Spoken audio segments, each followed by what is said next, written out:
Bienvenido a Oasis de Paz, más que una iglesia, tu hogar. Ponte cómodo, que ya está todo preparado para juntos adorar a nuestro Padre. Alguien vino para este lugar santo,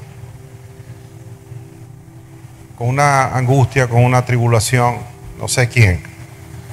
No tiene que ponerse de pie, pero te digo de parte de Dios que estás en el lugar correcto, en el momento correcto y con la gente correcta. Quiero decirte que a esa angustia que has traído a esta casa vas a tener una respuesta de parte de Dios. No sé cuál sea, porque yo creo que no hay nadie en este lugar que no haya pasado por un momento así. Pero el final para todos aquellos que confían en el Señor es haberse refugiado en su presencia y haber obtenido de parte de Dios esa dulce respuesta. Por eso nos llamamos Oasis de Paz. Amén. Qué bueno. Bueno, hoy quiero compartir con ustedes un tema. Dios me cambió la señal. De hecho, les confieso que tenía preparado otro mensaje para hoy, pero Dios me cambió la señal. Y este mensaje es como muy cortante, es como muy... Ayer me decía mi hijo Jesús que es así, en blanco y negro. Pero el tema de este mensaje, y yo voy a pedir que estemos muy atentos a él, porque como cada uno de ellos, como cada domingo que Dios nos ha permitido estar en este lugar y todos los predicadores que han pasado por acá, siempre traemos una palabra de parte de Dios. Es un mensaje. Cuando decimos un mensaje, porque Dios nos da una palabra y tenemos que entregar ese mensaje. Somos portadores casi que como carteros de Dios. Y el mensaje de esta mañana es así. No sé si estará ahí en pantalla. Ser o no ser. Tan corto, pero tan contundente como él mismo lo puede expresarnos. Ahora, esta misma interrogante, yo quiero que me presten mucha atención. Esta misma interrogante se la planteó un día el dramaturgo inglés William Shakespeare. No sé si lo pronuncié bien en español. Eso fue en el siglo XV, más o menos, aproximadamente. Al escribir la obra de teatro Hamlet. ¿Cuántos vieron en bachillerato esa obra de teatro que los obligaron a verla y a leerla? ¿Verdad que sí? Hamlet. Que el tipo aparecía con un cráneo así en la mano. Y en inglés es to be or not to be. That is the question. ¿Se dieron cuenta?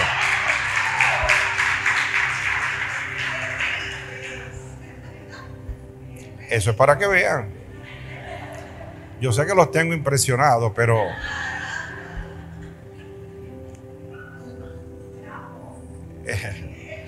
sí.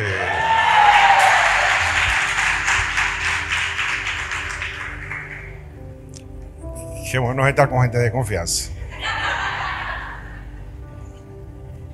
Sí, él se planteaba esto de ser o no ser. Es la traducción en el español.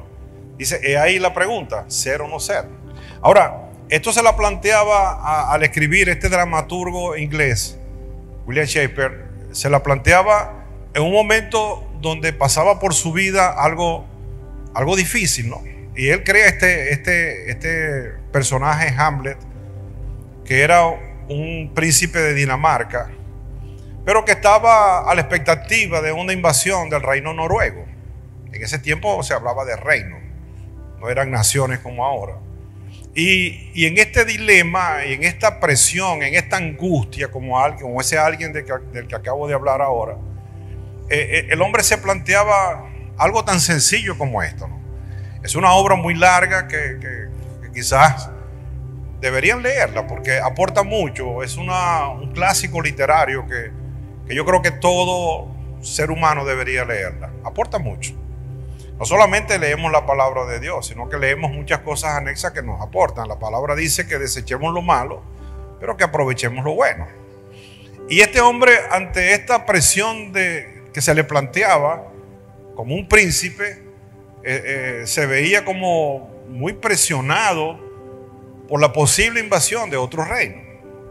Y él, en síntesis, lo que se estaba planteando era lo siguiente: ¿valdrá la pena seguir viviendo? ¿Tiene sentido venir a la vida para sufrir tanto, para al final morirnos y nada tiene sentido?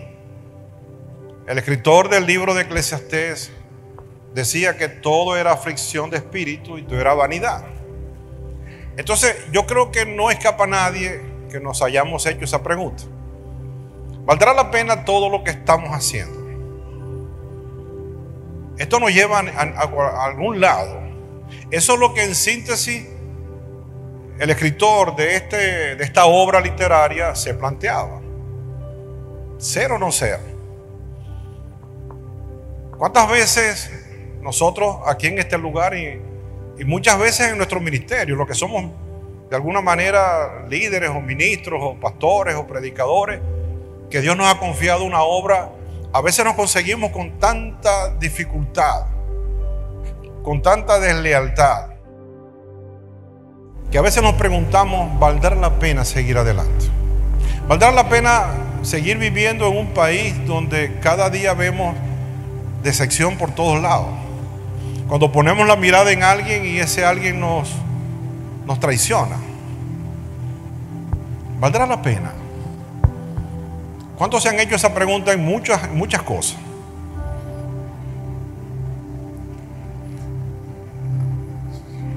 Yo sé que todo, lo que pasa es que no todos se atreven a levantar la mano, pero ¿valdrá la pena levantar una familia que a veces vemos expresiones hasta en los propios hijos de que como que no tiene mucho sentido lo que hago?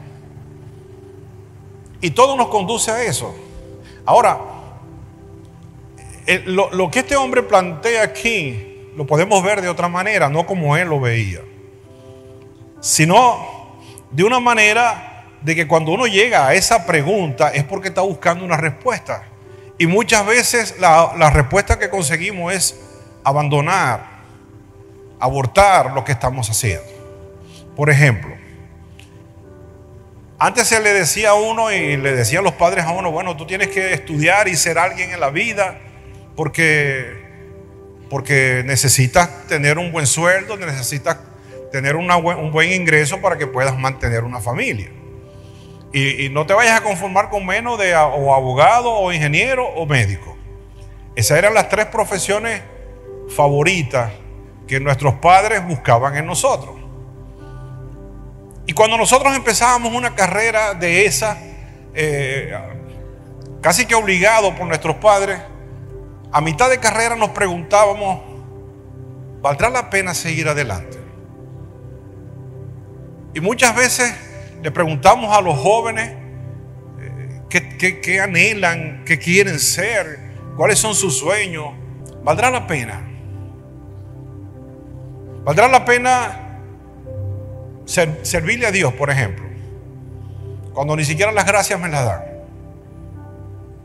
Entonces eso te lleva a hacerte planteamientos cada vez más profundos, que vas a llegar a la conclusión en decir: no vale la pena, no tiene sentido. Y ese es el gran dilema. Por eso él decía: es ahí la pregunta. Es ahí la pregunta de lo que nos planteamos. Porque el anhelo, y en esto quiero que me entiendan bien, quiero que me pongan mucha atención, porque el deseo, el anhelo que tenemos de llegar a algún lugar, a ser alguien, a adquirir algo, no es tan fuerte como para pagar un precio tan elevado como el que estoy pagando. Por ejemplo, si yo como padre de familia, que tengo mis hijos, tengo mi esposa, pero anhelo para mis hijos lo mejor, yo quiero que ellos se realicen, y si tengo que pagar un precio duro por trabajar, por hacer algo que justifique y que pueda apoyar eso que yo anhelo para mis hijos, lo voy a hacer. Ahora, mi anhelo, mi deseo de ver a mis hijos realizados, de ser hombres y mujeres de bien, un día, tiene que ser lo suficientemente fuerte como para que yo me disponga a pagar el precio y a seguir adelante y a decirme y a responderme a mí mismo si vale la pena. ¿Cuál fue el planteamiento que se hizo el Señor Jesús en el huerto de Getsemaní? Por ejemplo, porque muchas veces vemos a Jesús como aquel ser omnipotente, omnisciente, omnipresente, que no necesitaba nada de nosotros, porque Él era Dios. Ciertamente Él era Dios, pero era Dios encarnado. Él tenía que vivir una vida humana como la que tú vives y la que yo vivo. Pero el planteamiento del Señor en Getsemaní, el autoplanteamiento del Señor en Getsemaní, cuando dijo: Padre, si quiere, pasa de mí esta copa, lo que estaba diciendo es: yo creo que no vale la pena. Porque aquellos que pusieron palmitas en el piso para que el burrito donde yo iba, para entrar a Jerusalén, para que se cumpliera la palabra, que gritaban: Hosana, Hosana, bendito el que viene en el nombre del Señor. Cuando Pilato los puso a escoger entre Barrabás y yo, escogieron a Barrabás. ¿Valdrá la pena? ¿Por qué no pasa de mí esta copa? Y terminamos aquí, llegué hasta aquí, hice lo que pude, pero yo no quiero seguir. Pero en ese mismo momento seguramente el Padre le respondió que sí valía la pena. El Padre mostró tu rostro, mostró mi rostro, mostró a tus hijos, nos mostró a todos los que estamos en este lugar que ahora nuestros nombres están escritos en el libro de la vida, y dijo: sí vale la pena. ¿Me estás entendiendo, amada iglesia? Yo, por ejemplo, veía ayer las fotos y los videos de los muchachos de 2 que salieron a predicar la palabra y llevaron 100 platos de comida. Pero no fueron los 100 platos de comida, ciertamente. Fue la palabra que con aquella vehemencia, con aquella pasión, veía personas que estaban predicando la palabra, que no los había visto, pero les veía un brillo en su rostro, en sus ojos, que es muy inusual. Personas que quizás no van a volver a ver más nunca en la vida. Pero como dice la palabra, ellos salieron como el buen sembrador a regar la semilla de la fe. Alguna cayó en buena tierra, seguro estoy de eso. Y esas personas que quizás nunca más vuelvan a ver, un día los vamos a ver en un púlpito predicando la palabra también. Si vale la pena, mis hijos. Claro que vale la pena. Claro que vale la pena seguir adelante. Por eso este planteamiento que dice este escritor, ser o no ser, se es o no se es. Ayer me decía mi hijo Jesús: papi, vamos a ponerlo en blanco y negro. O se es blanco o se es negro. Y de hecho el Apocalipsis capítulo 3 lo confirma. Cuando el Señor dice: ya que no eres ni frío ni caliente, sino tibio, te vomitaré por mi boca. Diciéndole esto a la iglesia de la Odisea. Porque ellos decían que no tenían necesidad de ninguna cosa, pero no se definía. Y el Señor mismo les dijo: yo hubiera preferido que hubieran sido fríos. Lo mejor es frío o caliente, pero no son ni una cosa ni la otra. ¿Cómo diríamos en criollo? Eso. Ni chicha ni limonada, ni lavan ni prestan la batea. Ni dan ni dicen dónde hay tampoco. Ese es otro. Pero no se definen. Eso es lo que plantea esta corta frase: ser o no ser. Ahora, tristemente, esta frase o este pensamiento ha invadido las iglesias también. Y por eso vemos como una especie de conformismo. Porque es que tu anhelo no es lo suficientemente fuerte para decirte si vale la pena seguir adelante. Ahora, yo he venido enseñando y predicando y tratando de mostrar lo que significa la paternidad de Dios sobre cada uno de nosotros. A lo largo de estas últimas 3 semanas hemos venido insistiendo acerca de esto, de la necesidad que tenemos todos de un padre. Y que esa necesidad solamente la puede cubrir el Padre de Padres, nuestro Padre Celestial. ¿Cuántos recuerdan todas estas semanas que hemos venido hablando acerca de nuestro papá, de nuestro Padre? ¿Nadie la recuerda? Ok. Ahora, cuando yo les hablaba acerca de la necesidad que tenemos nosotros de tener un Padre y de recibir de Él todos los privilegios que tiene un hijo cuando tiene un papá como Dios, por ejemplo. Si tenemos un padre rico, bueno, lo más probable es que seamos ricos. Si tenemos un padre sabio, lo más probable es que seamos sabios. O sea, los padres, la influencia de los padres hacia los hijos es verdaderamente fuerte. Los hijos tratamos de modelar a nuestros padres. Ahora, vemos desde el punto de vista del hijo el privilegio que tengo yo de ser hijo de Dios. Es un privilegio. De verdad que si yo tengo de papá al Rey del universo, al que creó todas las cosas, al que es el dueño de la plata, del oro, de la tierra, su plenitud y todo lo que en ella habita, significa de que yo tengo privilegios. Significa de que eso me favorece, de que eso me ayuda, de que soy positivamente afectado por la paternidad de Dios. Pero no vemos la otra dirección, de yo como hijo hacia mi padre. Porque ser hijo también supone un compromiso con nuestros padres.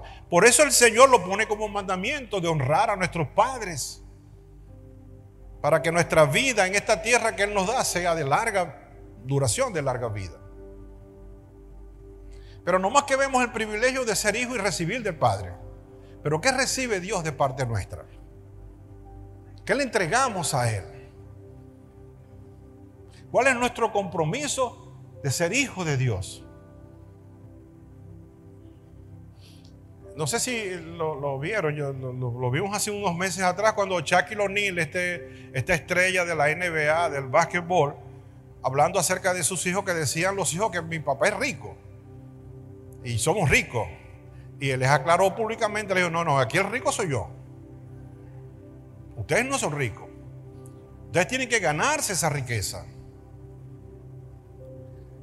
Ahora, pensamos como hijos de Dios que si estoy enfermo, Dios tiene que sanarme. Que si tengo hambre, Dios tiene que suplirme lo que necesito para comer.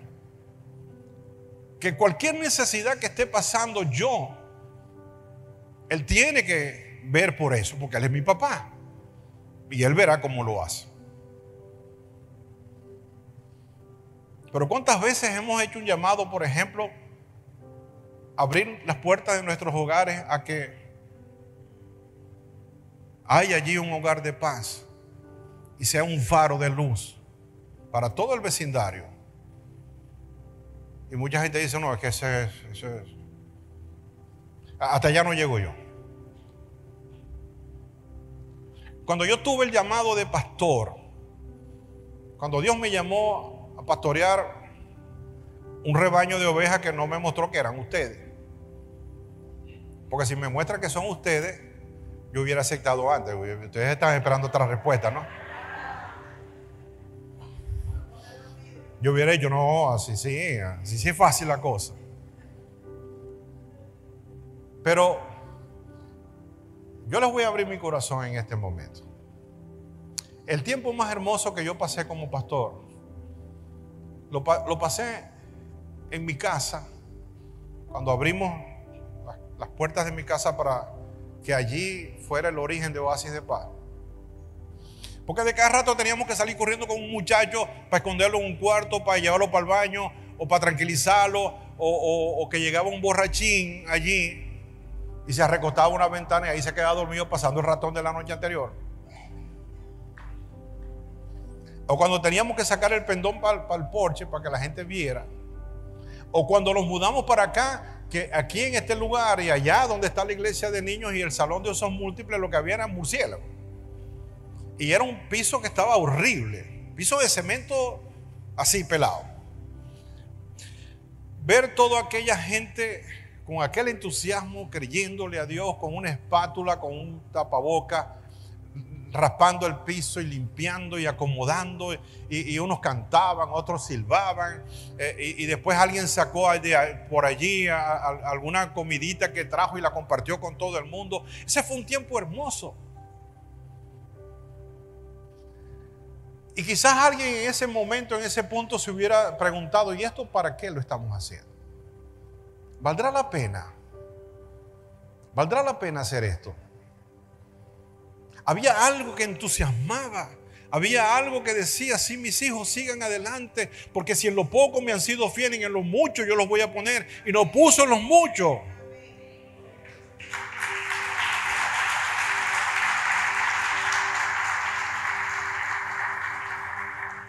Yo recuerdo cuando nosotros en este lugar comenzamos una fábrica de aire acondicionado, que era más grande el nombre que lo que hacíamos.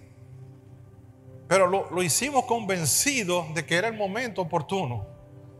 Porque el problema de alguien que piense de esta manera, ser o no ser, es una persona que ve más las dificultades que los beneficios que va a tener venciendo esas dificultades. Son ese tipo de personas que para cada solución consiguen un problema. No es al revés. Por eso es que uno ve esas personas, después que las dejó de ver por un tiempo y las vuelve a ver otra vez, las ve en el mismo lugar, porque no se atreven. No se atreven a bajar de la barca cuando la tormenta amenaza con hundir esa barca. ¿Por qué Pedro descendió de la barca? Porque puso la mirada en Jesús, que le dijo: sí, yo soy, ven. Y Pedro caminó sobre las aguas, aunque después se hundió, pero tuvo el privilegio de caminar sobre las aguas, cuando los otros se quedaron acobardados y temerosos dentro de la barca. Porque a veces vas a tener que descender de la barca y caminar sobre las aguas. En ese momento fue cuando Pedro, dice la Biblia, que vio la tormenta y diría: ¿valdrá la pena? Ahí se hundió. Hay una frase explosiva que se las regalo, que la vi en estos días, quizás algunos la vieron en las redes, que es proveniente de un rabino judío. Y él dice: cuando hay fe, grábense esto, cuando hay fe no hay preguntas. Uno no se pregunta, cuando hay fe uno no se pregunta: ¿valdrá la pena? Cuando hay fe no hay pregunta, pero cuando no hay fe no hay respuesta. Repito, para que no se les olvide, cuando hay fe no hay pregunta. No le preguntamos a Dios cómo lo va a hacer, ni para qué lo vamos a hacer, ni nada de eso. No hay preguntas cuando hay fe. Ahora, cuando no hay fe, no hay respuesta. Porque nunca vas a tener una respuesta cuando no tienes fe.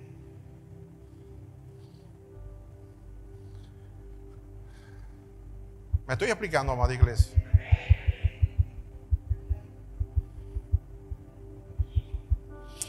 Mira lo que quiero llevarte a la palabra en el Evangelio según Mateo, en el capítulo 11, 28, para que entendamos bíblicamente un poco más esto que estoy tratando de enseñar en esta mañana. Mateo, el Evangelio según Mateo, capítulo 11, verso 28 al 30. Dice: luego dijo Jesús: vengan a mí todos los que están cansados y lleven cargas pesadas, y yo les daré descanso. Así te dice el Señor a ese que nombré ahora temprano. Esa carga ahora Jesús la puede llevar por ti. Ya no vas a tener que seguirla llevando. Tú descansa en Él. Te repito ese verso que es muy importante. Luego dijo Jesús: vengan a mí todos los que están cansados y lleven cargas pesadas. Estoy leyendo la Nueva Traducción Viviente. Y dice: y yo les daré descanso. Pónganse, esa es la parte del privilegio del Padre hacia el Hijo. Ahora vamos hacia el Hijo, hacia el Padre, que Dios lo entiende de esa manera. Dice: pónganse mi yugo, déjenme enseñarles, porque yo soy humilde y tierno de corazón y encontrarán descanso para su alma. Aprendan de mí, dice la Reina Valera, que soy manso y humilde de corazón. Dice el verso 30: pues mi yugo es fácil de llevar y la carga que les doy es liviana. El Señor te está diciendo en este momento: lo que yo te estoy pidiendo no es nada comparado con lo que yo te estoy dando. Hay una historia, quizás sea una leyenda, pero por ejemplo, ¿qué es el yugo? El yugo es aquel madero que une a dos bueyes para arar la tierra. Eso le permite a esas dos juntas de bueyes, le dicen yuntas de bueyes, para que ellas vayan en un sentido que el sembrador quiere que vayan. Por eso es un madero que une los dos cuellos de los dos animales. Ahora, ese madero tiene que ser lo suficientemente ajustado al tamaño, a la figura, a la forma del cuello del animal, para que él no le moleste. Dice la historia que cada vez que iban a hacer un yugo para unir dos animales, iba un carpintero a donde estaban los animales y les cogía la medida, les tomaba la medida, les hacía como especie de un patrón. Iba a la carpintería y allí les fabricaba el yugo, y luego iba y se los probaba. Si había todavía alguna diferencia, él se lo volvía a llevar al taller y lo volvía a adecuar hasta que el yugo encajara bien, pero no molestara al animal en el cuello. Dice este escrito que leí, que Jesús, trabajando en la carpintería de su papá, era el carpintero más experto en hacer este tipo de yugo. Por eso él sabe de lo que está hablando, y eso tiene sentido, ¿no? Por eso él dice: llevad mi yugo, porque ligera es mi carga.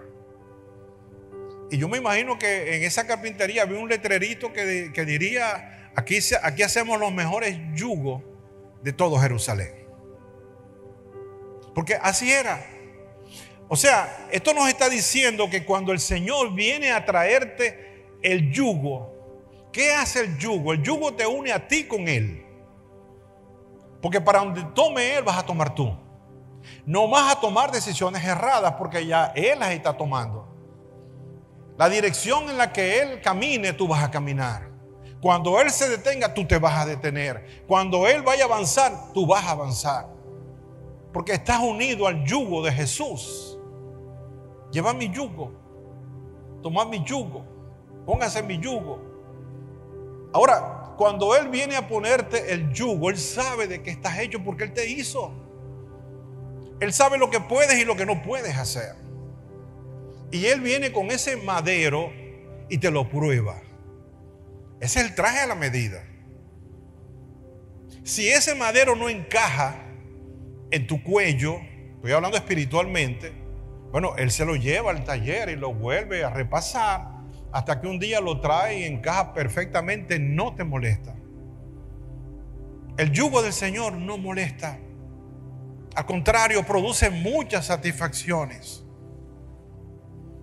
Ayer me comentaba Jesús y Rosita, que ellos tienen este podcast que están promoviendo y se están moviendo. ¿Cuántos los están viendo? De verdad que son buenos, muy buenos. Y dice que entre tantos comentarios que han recibido, hay más de 15,000 visitas ya que le han hecho a este sitio. Había una madre agradecida con Rosita, porque dice que a través de un tema, de una canción que ella interpreta allí, en toda esa gama de adoraciones hermosas que ella hace, dice ella que que la mamá de esta muchacha, quien le escribe, le dice que le hizo tanto bien que su hija tenía hasta instinto suicida. Y que gracias a esa canción, ahora su vida, la vida de la hija ha cambiado. Porque ligera es su carga. Porque tú no sabes cuando tú le hablas a alguien, cuando tú haces un bien a alguien, cuando tú de parte de Dios eres movido a misericordia, tú no sabes el alcance de lo que Dios está haciendo a través de ti, porque no eres tú eres el instrumento, tú eres el canal, quien hace la obra es Dios a través de ti. Y qué privilegio que así sea.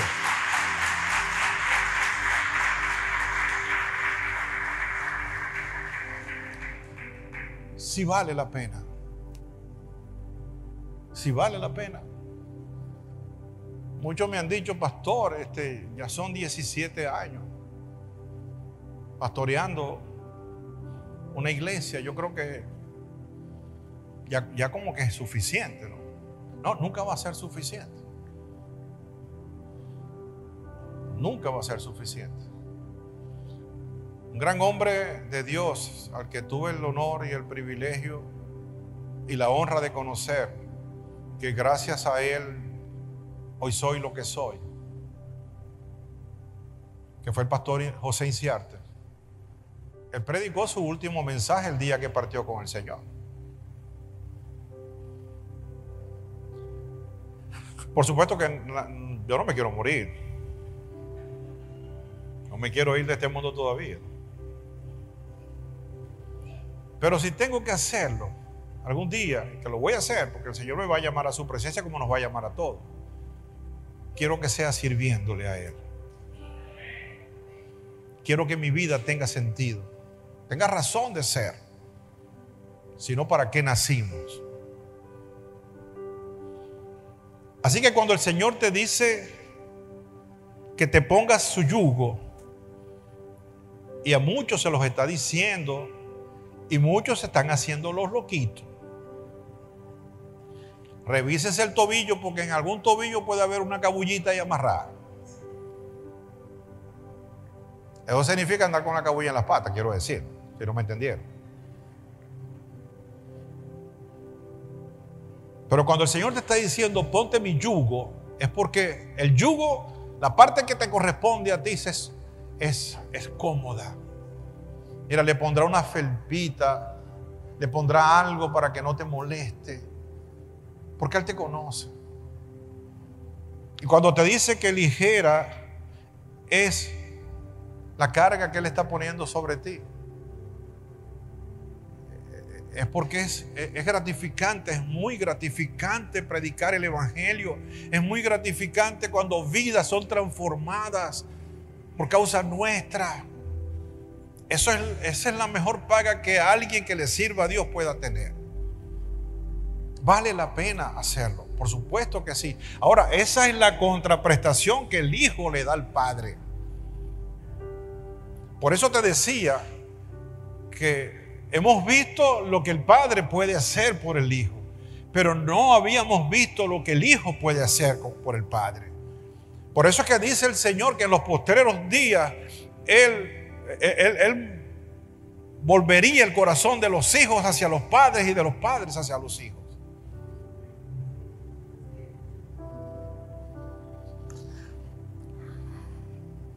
Eso nos da la capacidad de honrar a nuestro Padre.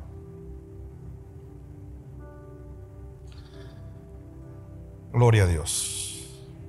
Esto está también explicado, y ya me estoy acercando a la fecha, a la hora, perdón. Romanos 8, capítulo 8, verso 14. Esto cierra lo que acabo de compartir. Quiero que vayamos a Romanos, a la carta del apóstol Pablo a los Romanos en el capítulo 8, desde el verso 14. Dice así: pues todos los que son guiados por el Espíritu de Dios son hijos de Dios. Ahí no tenemos problema, solo entendemos. Y ustedes no han recibido un espíritu que los esclavice al miedo, en cambio recibieron el Espíritu de Dios cuando los adoptó como sus propios hijos. Ahora lo llamamos Abba, Padre. Ahora, eso significa de que se cayeron paradigmas religiosos Porque hay muchos que todavía, fariseos modernos, que enseñan acerca de ese Dios inalcanzable, acerca de ese Dios que tenemos que hacer miles de reverencias para poder hablar con Él. No. Cuentan una historia en el tiempo de Abraham Lincoln, donde dice que estaba un veterano militar que se veía en su cuerpo los estragos que la guerra había hecho, y él estaba a las afueras de la casa presidencial, la Casa Blanca. Y dicen que él estaba tirado allí en el césped afuera, y se le acerca un niño. Y el niño le pregunta, porque le llamó la atención a este niño, le pregunta qué hacía allí, ¿no? ¿Por qué estaba en esa condición? Y él dijo, es que quiero hablar, necesito hablar con el presidente. El niño le tomó de la mano y le dijo, vamos. Este hombre pensó que era una infantilidad de su inocencia, pero él le siguió la corriente. Pero él sí notó que el niño enfiló hacia la puerta principal de la Casa Blanca. Abrió, los que estaban allí custodiando se pararon firmes, el niño pasó, entró, y a lo que entró por el pasillo le saludaban, y el otra custodia que estaba allí se apartó para que el niño pasara con el hombre agarrado en la mano, hasta que llegaron al despacho del presidente, Abraham Lincoln. Entran al despacho del presidente, abre la puerta sin tocar, y se acerca a donde está el presidente en su silla frente a su escritorio presidencial, y le dice, papá, este señor necesita hablar contigo. Era el hijo de Abraham Lincoln. Yo no sé si será cierta esa historia o no lo es, pero ilustra mucho lo que estoy tratando de enseñar. Ese es nuestro Jesús. Ese es nuestro Mesías, nuestro amado Mesías. Porque yo soy el camino, la verdad y la vida, y nadie va al Padre si no es por mí. Él te lleva al Padre. Y no solamente te lleva al Padre, sino que el Espíritu Santo que ahora mora en ti te lo muestra a Él como es, y te muestra al Padre como es. Y es un solo Dios. No es la Trinidad como dicen muchos por allí.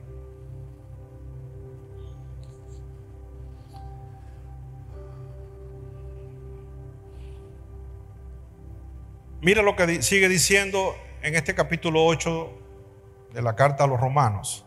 Dice el verso 16, pues su espíritu, ¿el espíritu de quién? El espíritu de Dios se une a nuestro espíritu para confirmar que somos hijos de Dios. El espíritu de Dios le está confirmando a tu espíritu, a mi espíritu, y nos está diciendo, tú eres hijo de Dios. Tú tienes privilegios. Tú no tienes por qué vivir de la manera en que estás viviendo. Tú no tienes por qué tener miedo a lo que el hombre pueda hacerte. Tú no tienes por qué tener temor de malas noticias. Tú no tienes por qué vivir en un ambiente hostil y ser un manojo de nervios porque te sientes presionado por ese medio. Tú eres hijo de Dios. Por eso dice la palabra que a veces pedimos como no conviene. Y a veces oramos como no sabemos. Pues el Espíritu de Dios intercede por nosotros con gemidos indecibles. Lo que tú no eres capaz de decir, o no sabes decir, o no sabes expresar, el Espíritu Santo toma la palabra de tu espíritu, la traduce en ese lenguaje celestial y se la dice al Padre. ¿Puedes creer que puedes tener un privilegio mayor que ese? Tienes una conexión directa con Dios. Yo anteayer le decía a Dios, tú podrás ser el creador del universo, que no hay manera de poderlo entender. Tú podrás ser el creador de todas las galaxias y los sistemas solares que en el universo hay, de la tierra, su plenitud. Tú puedes ser el creador de todo, que de hecho lo eres, pero por sobre todas las cosas eres mi papá.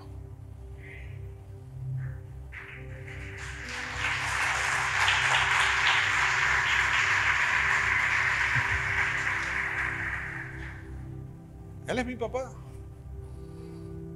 Y dice el verso 17, así que somos sus hijos. y también somos sus herederos.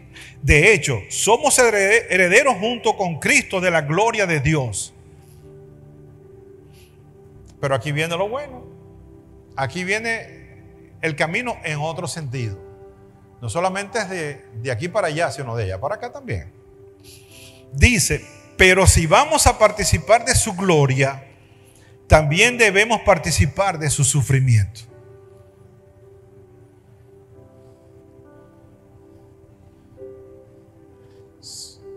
Lo bueno es lo que nos gusta y lo decimos, ¿no? Somos herederos y coherederos de la gloria y de la promesa de Abraham. Nosotros también nos apropiamos de eso. Sí, pero ¿qué tal de tu compromiso con Dios? ¿Qué tal de la otra dirección de ti hacia el Padre? Porque dice la palabra que si vamos a ser herederos, también tenemos que participar con Él en su aflicción. ¿O es que no nos llama la atención? ¿O es que no nos mueve la fibra lo que Él sufrió en la cruz que describe Isaías en el capítulo 53? Nos interesa solamente la parte que dice que por su llaga fuimos curados.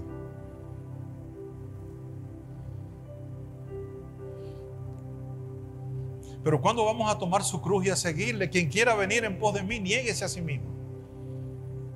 ¿Cuándo vamos a tomar esa cruz? ¿Y qué significa tomar la cruz? Tomar la cruz significa perdonar al hermano. Tomar la cruz significa ser un pacificador. Tomar la cruz significa ser movido a misericordia.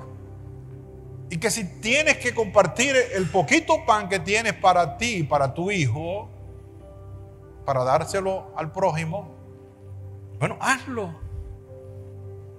Hazlo porque hay una promesa allí que nunca te va a escasear el alimento. Podrá haber una hambruna sobre la tierra, pero tú siempre vas a tener. Pero tiene que haber una disposición.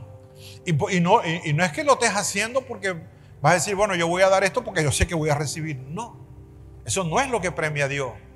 Dios premia la fidelidad y la confianza que tienes en Él. Porque eso del pacto, de que traigas un pacto, de que traigas un dinero aquí, un billete de $100, pero eso de que traigas el billete de $100 y no te preocupes que dentro de poquito vas a tener 1000. No, así no funciona. Así no funciona.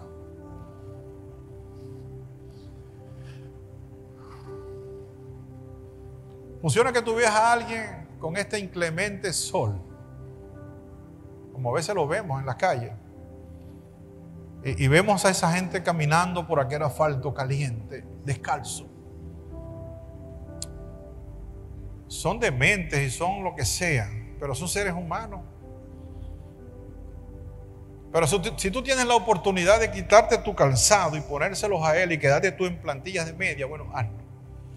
Porque te aseguro que si lo haces de verdadero corazón y con una verdadera intención de agradar a Dios, mira, vas a tener el ropero lleno de zapatos y de los mejores y de las mejores marcas. Porque eso es lo que Dios está buscando. Entonces, sí vale la pena ser o no ser. Y mira lo que dice el verso 19, ¿no? Y con esto cierro este capítulo. Dice, pues toda la creación espera con anhelo. ¿Qué es anhelo? ¿Qué es estar anhelante? Con expectativa, con ganas. Espera con anhelo el día futuro en que Dios revelará quiénes son verdaderamente sus hijos. No es que eres hijo porque hiciste la oración de fe y te bautizaste y perteneces a una congregación. Eso no te hace hijo. Porque de la abundancia del corazón habla la boca. Y que por su fruto les conoceréis. Se sabe que tú eres hijo, hija de Dios, por lo que tú haces, por lo que tú eres. Y no es porque estás tratando de ganarte la salvación con obras, no. Es que un árbol como dice la palabra, un árbol malo no puede dar frutos buenos y un árbol bueno no puede dar frutos malos. De una sola fuente no pueden brotar dos tipos de agua. O somos o no somos. El ejemplo del hijo pródigo, no voy a leer la parábola porque es muy larga. Pero el hijo pródigo tenía 2 hijos, dice la escritura. Lucas capítulo 15, verso del 11 en adelante. Uno le pidió la herencia porque decidió irse a vivir la vida, a disfrutar su vida. Algo que él no se había ganado. Era algo que era de su papá, pero no era de él, pero era la costumbre y sigue siéndolo. Le pide la herencia y ya todos sabemos el resultado. Terminó apacentando cerdos y cuando él dijo, dice la Biblia, volviendo en sí, me levantaré, iré y le diré a mi padre, no soy digno de ser tu hijo, hazme como uno de tus jornaleros, porque pensó, en la casa de mi padre aún los jornaleros comen mejor que yo. ¿Y cuál fue la actitud del padre?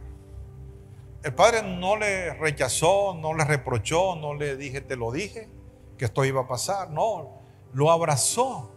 Porque si tú eres hijo, eres hijo. Aun cuando tú te consideres jornalero porque has metido la pata y has pecado deliberadamente, porque esto fue un pecado deliberado, Dios no te va a rechazar, Dios no te va a quitar la condición de hijo. Seguirás siendo hijo toda la eternidad. Porque este muchacho tuvo la interés y la sabiduría de levantarse y reconocer que a quien había dejado atrás era a su papá. Y ¿sabes qué? Su papá siempre lo estuvo esperando. Su papá siempre estuvo allí. ¿O de dónde creen ustedes que sacó el anillo y el vestido? Lo mandó a hacer, le dijo, hijo, espérate un momento, voy a mandar a hacer el sastre. No, ya lo tenía preparado. Ya él tenía preparado un vestido nuevo y un anillo para su hijo, porque sabía que él iba a regresar. Pero se consigue la otra parte de la historia con aquel hijo mayor que se quedó con él, pero que realmente nunca estuvo con él. Ese representa a otra parte. Realmente esta parábola define al pueblo de Israel, al judío y al gentil. Nosotros somos representados los gentiles por el hijo menor. Aquel que le pidió su heredad y se fue y vivió la vida loca. El que se quedó fue el judío. Representa al judío, al hebreo, que se quedó con el papá, pero nunca conoció al padre. Porque le reclamó al padre, le dijo, padre, a él le mandaste a matar el becerro más gordo y para mí ni siquiera un cabrito me has dado para disfrutar con mis amigos. Y el padre le dijo, hijo, pero si todo lo que yo tengo es tuyo, con pedirlo hubiera sido suficiente. Pero él estaba cerca del padre, pero no conoció al padre. ¿Cuántos somos representados por ese hijo mayor también? Que sabemos que tenemos privilegio con el padre, pero no los usamos. Y aquel fue al revés. Aquel usó todos los privilegios que el padre tenía, los malgastó, pero volvió arrepentido. Porque no hay nada peor que alguien que se crea que es alguien y no lo es. O que alguien que no sabe que es alguien y no lo sabe. No se ha dado cuenta, como el caso de Mefibosé, por ejemplo. Que era hijo de un pacto, pero él no lo sabía y vivía en Lodebar.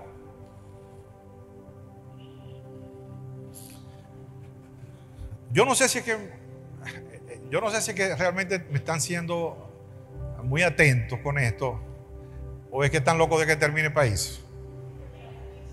¿Ah? Esto sí es lo último, de verdad que prometo que esto es lo último.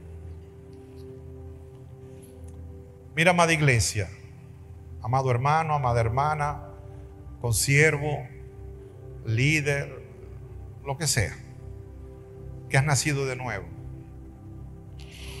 Resulta de que la Biblia, la palabra de Dios me enseña que ya tú no perteneces a este mundo. De hecho, el Señor lo dijo. Están en el mundo, pero no son del mundo. Ahora, dice la palabra del Señor que nuestra ciudadanía está en los cielos. ¿Cuántos saben eso? Mira, Filipenses capítulo 3, verso 20, un solo versículo, pero son muchos que es el contexto de esto, ¿no? Pero te voy a leer este. Dice, en cambio nosotros somos ciudadanos del cielo, donde vive el Señor Jesucristo, y esperamos con mucho anhelo que Él regrese como nuestro Salvador. Si dice la palabra que ahora nosotros somos ciudadanos celestiales, que nuestra ciudadanía no es de este mundo, sino del cielo donde habita el Señor, pero no sabemos hablar el lenguaje espiritual, ni siquiera lo escribimos, ¿cómo vamos a optar por ser ciudadanos celestiales? Ese es un lenguaje único, universal.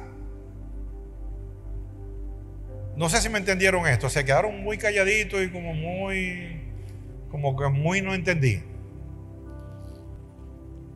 Pero si tú no hablas el lenguaje celestial, ¿cuál es el lenguaje celestial? El lenguaje de la oración, el lenguaje de la lectura de la palabra, el lenguaje del conocimiento bíblico. Si tú no tienes eso, ¿cómo vas a decir que eres ciudadano de los cielos cuando no te interesa la Biblia?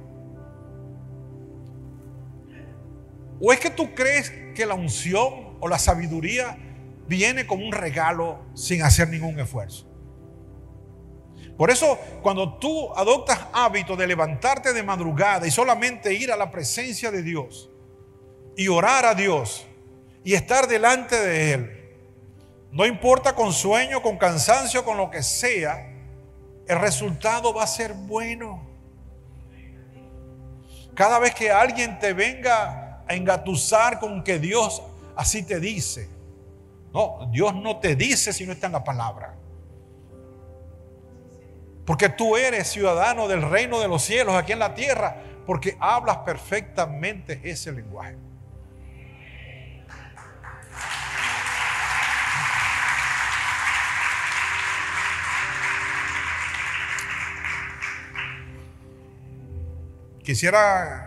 Yo creo que para la próxima lo vamos a hacer un sistema automático donde hay preguntas y respuestas, porque yo sé que hay algunas preguntitas por allí. Pero lo que quiero dejar claro, muy claro, como resumen de todo esto, amado, si tú recibiste al Señor en tu corazón, si de verdad te arrepentiste de tus pecados y le pediste a Él que hiciera de ti una nueva criatura, que ese sí es un proceso quizás a veces un poco lento. Nosotros determinamos la velocidad con que Él lo hace, dependiendo de nuestra resistencia a ser nuevas criaturas. Pero si crees, no es que sentiste, si crees que fuiste lavado con la sangre del Cordero, eso te hace ser hijo de Dios. Porque ya no naciste, ya tu nacimiento natural, carnal, no proviene de un padre y de una madre. Ahora proviene del Espíritu Santo y agua y espíritu. El agua representa, como dije la semana pasada, el lavamiento de tus pecados, y el Espíritu representa el poder que Dios te da para el futuro. Entonces puedes decir soy hijo de Dios, pero tienes que tener claridad que es el ser hijo de Dios, que es un privilegio, que es un honor en un mundo donde se destruye cada día. Llegar a ser hijo de Dios, que un día vamos a ser levantados de este mundo, significa también un compromiso de tu parte hacia Él. Porque no solamente vas a honrar a tus padres terrenales, biológicos, honramos a Dios como nuestro Padre Celestial todos los días, en todo acto que hacemos, en toda palabra que decimos. Amén. Vamos a estar de pie.